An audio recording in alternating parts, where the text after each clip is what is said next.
Hello दोस्तों, आप लोगों का स्वागत है हमारे चैनल इन्फो ब्लॉग पर।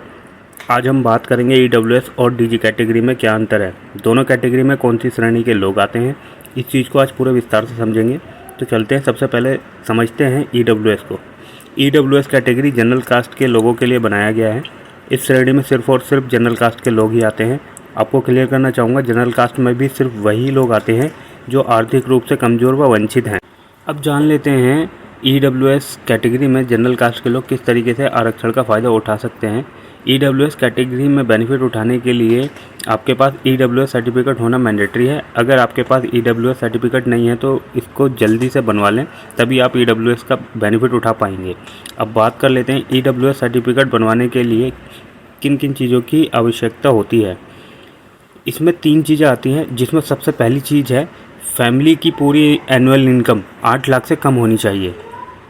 एक बार फिर से रिपीट कर देता हूँ, फैमिली की इनकम 8 लाख से कम होनी चाहिए।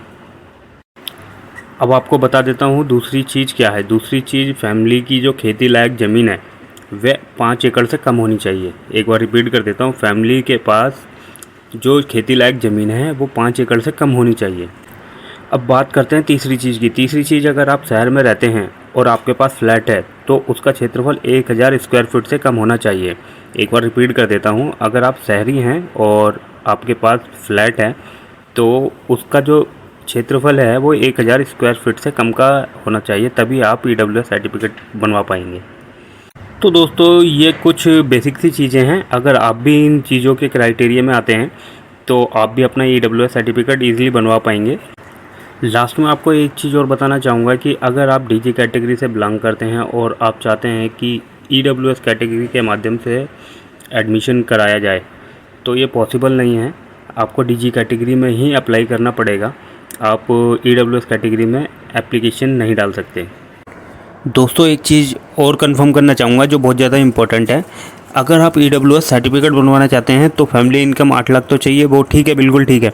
लेकिन आप अगर ईडब्ल्यूएस में एडमिशन करवाना जाएंगे तब आपकी इनकम 2.5 लाख या 2.5 लाख से कम होनी चाहिए, जिसके लिए आपको इनकम प्रूफ सर्टिफिकेट भी देना पड़ेगा। अब बात कर लेते हैं डीजी कैटेगरी के बारे में। डीजी कैटेगरी में बहुत सारे लोग आते हैं। सबसे पहले एससी कास्ट के लोग।